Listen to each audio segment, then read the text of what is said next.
예, 얼마 전에 검사장을 지낸 원로 법조인 한 분께서 저에게 전화를 걸어 오셨습니다.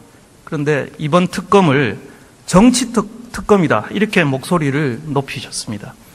지금은 특검 연장 논의가 나온 것으로 알고 있습니다만은 무소불위의 권력을 휘두르는 특검에 대한 중대한 조치가 필요한 시점이다. 저는 이렇게 생각합니다. 그러면 특검에 어떤 논란과 문제가 있는지 제가 한 가지 말씀을 드려보겠습니다. 우선 인권 침해 문제입니다. 특검 수사 착수 직후 대기업들에게 다짜고짜 특검 측에서 무엇이든지 몇 개씩 스스로 불어라. 불지 않으면 가만두지 않겠다며 겁박했다는 얘기가 있습니다.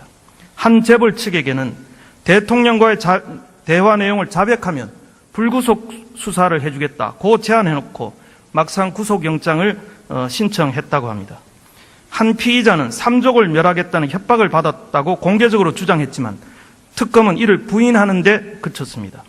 또한 특검에서와 헌재에서의 피의자들의 진술이 계속 상반되고 나오는 것에 대해서는 일각에서 특검의 강압적인 조사 논란이 있습니다. 오늘 언론을 보면 문영표 전 보건복지부 장관이 헌재에서 삼성 합병과 관련해서 청와대로부터 지시받은 적이 없다고 부인한 것으로 나왔습니다. 이게 사실로 밝혀지면 삼성 합병 관련 뇌물죄의 근거가 상당히 깨지는 건 아니겠습니까? 권한대행께서는 어떻게 생각하십니까? 예, 지금 특검이 수사하고 있는 부분에 관해서 제가 말씀드리는 것은 적절치 않다고 생각합니다. 한 가지 또 묻겠습니다. 수사는 불구속이 원칙입니까? 구속이 원칙입니까? 그런 원칙에 관한 얘기는 형사소송법에 나와 있는 얘기는 아닙니다. 다만 우리가 민주화돼 가면서 우리 형사소송 체계가 더욱더 좀 민주화될 필요가 있다. 이런 차원에서 불구속 수사를 원칙으로 지향하고 있습니다. 압수수색의 수, 이런 구속영장 청구 수 이것뿐만 아니라 김기춘 씨의 경우 식물인간이 된 아들의 집까지 압수수색이 들이닥쳤습니다. 그건 알고 계시죠? 예, 뭐 그런. 예, 이것은 어떤 그 수사의 본질적인 것보다 표적 수사, 별건 수사를 하겠다는 의지로밖에 보이지 않습니다. 더구나 군사상 비밀을 요하는 장소는 압수수색 또는 수색할 수 없다고 형사소송법 제110조에 명시되어 있음에도 특검이 무리하게 청와대를 압수수색하려는 행위는 특검의 권한을 자의적으로 확대 해석하는 일이라고 생각합니다. 과거에도 청와대를 압수수색한 전례가 없습니다.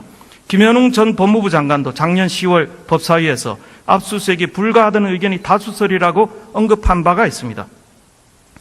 특검이 편파적인 수사를 하고 있다는 의혹도 제기되고 있습니다. 지금 고영태가 대통령과 최순실을 이용하여 이권을 노린 사기극을 벌였다는 증거들이 속속 드러나고 있습니다. 그제 방송을 보면 고영태 측근들의 대화 녹취록에 의하면 이들은 36억 원짜리 연구를 국가 예산으로 따내 고영태와 함께 나눠 먹자는 얘기를 하고 있습니다. 또한 오늘 오전에 보도된 고영태의 전화 녹취록에 의하면 고영태는 틀을 짜놓은 다음에 빵 터져서 날아가면 다 우리 거다 라며 재단을 뺏으려는 정황이 드러났습니다.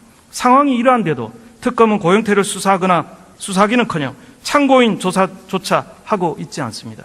어제 한 신문 보도에 의하면 고영태는 행방이 묘연했던 기간에도 특검과 접촉하며 수사에 협조했으며 이를 특검 내부 관계자가 확인해 주었다고 합니다.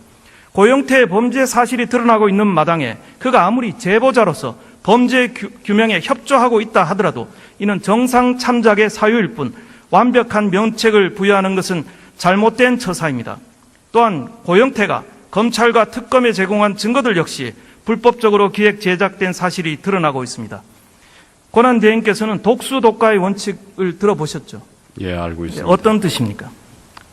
불법으로 수집한 증거는 사법 절차의 증거로 사용할 수 없다라고 하는 것입니다. 예를 들어서 도청으로 취득한 자료라든지 이런 것은 증거로 쓸 수 없다고 하는 것입니다.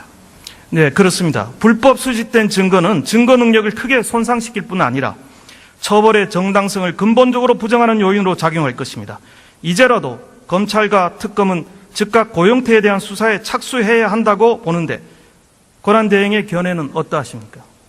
의원님 말씀같이 누구라도 법을 어긴 사람이 있다면 이것은 엄정하게 조치가 되어야 된다는 근본적인 방향에 대해서 공감합니다.